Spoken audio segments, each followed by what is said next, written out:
আকাশে আগুনের মতো গর্জে উঠেছে রকেটের আক্রমণ, আর নিচে সীমান্তে উত্তেজনার থমথমে মুহূর্ত। লেবাননের উত্তরে মেটুলা শহরের দিকে 6টি রকেট উৎক্ষেপিত হয়, যেন এক ঝলক রক্তের লাল সূর্য। প্রতিটি রকেটের সঙ্গে পেছনে লুকিয়ে থাকে এক বিস্ফোরিত প্রশ্ন: কাদের এই আক্রমণ? লেবানন থেকে ইসরায়েলের ওপর রকেট বৃষ্টি, কিন্তু লেবাননের ইসলামিক প্রতিরোধ হিজবুল্লাহ জড়িত থাকার কথা অস্বীকার করেছে। রকেট হামলার পর প্রতিশোধ হিসেবে ইসরায়েল লেবাননে বোমা হামলা চালায়, কিন্তু ইসরায়েলি হামলার পেছনে কে? সীমান্তে উত্তেজনা। লেবাননের সেনাবাহিনী যুদ্ধে প্রবেশ করার সাথে সাথে ইসরায়েল হিজবুল্লাহর লক্ষ্যবস্তুতে আক্রমণ শুরু করেছে। লেবানন থেকে ইসরায়েলের উত্তর মেটুলা শহরের দিকে 6টি রকেট উৎক্ষেপণ করা হয়েছিল। ইসরায়েলি সামরিক বাহিনী নিশ্চিত করেছে যে 3টি রকেট ইসরায়েলে প্রবেশ করেছে, কিন্তু সেগুলো বাধাগ্রস্ত হয়েছে। বাকি 3টি ইসরায়েলে পৌঁছাতে ব্যর্থ হয়েছে এবং লেবানন অঞ্চলে অবতরণ করেছে।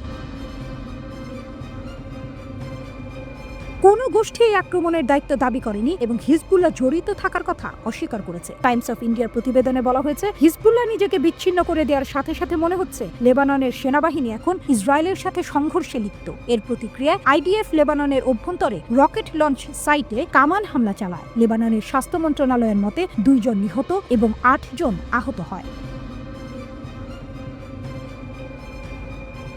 পরবর্তীতে ইসরায়েলি যুদ্ধজাহাজ হিজবুল্লাহ লক্ষ্যবস্তুতে বিমান হামলা চালায়, যার মধ্যে একটি কমান্ড সেন্টারও রয়েছে। ইসরায়েল লেবাননে 100 জনেরও বেশি সামরিক কর্মী নিহত হওয়ার দাবি করেছে। আইডিএফ জানিয়েছে যে তারা 120টিরও বেশি হিজবুল্লাহ সাইটকে অবকাঠামো পুনর্নির্মাণের চেষ্টা লক্ষ্যবস্তু করেছে। চলমান যুদ্ধবিরতি সত্ত্বেও হিজবুল্লাহ ইসরায়েলের বিরুদ্ধে ক্রমবর্ধমান আগ্রাসন চালানোর অভিযোগ করেছে। ইসরায়েলের প্রধানমন্ত্রী নেতানিয়াহু ইসরায়েলের রকেট হামলার পর হামলার নির্দেশ দিয়েছিল। গত নভেম্বরে যুদ্ধবিরতি শুরু হওয়ার পর এটি সবচেয়ে বড় সংঘর্ষ। ইসরায়েলি সামরিক বাহিনী নিশ্চিত করেছে ডিসেম্বরের পর থেকে এটি লেবাননের দ্বিতীয় রকেট হামলা।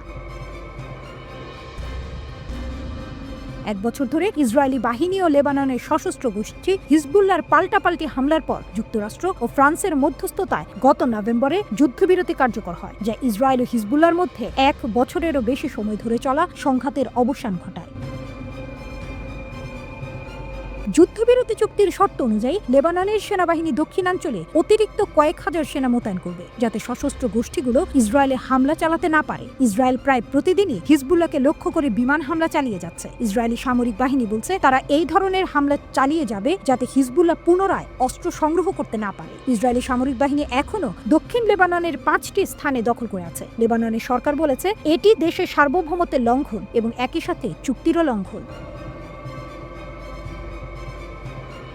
ইসরায়েল বলছে লেবাননের সেনাবাহিনী এখনো পুরোপুরি ওই এলাকাগুলোতে মোতায়েন হয়নি এবং সীমান্তের নিরাপত্তা নিশ্চিত করতেই তারা সেখানে বাধ্য হয়ে অবস্থান করছে।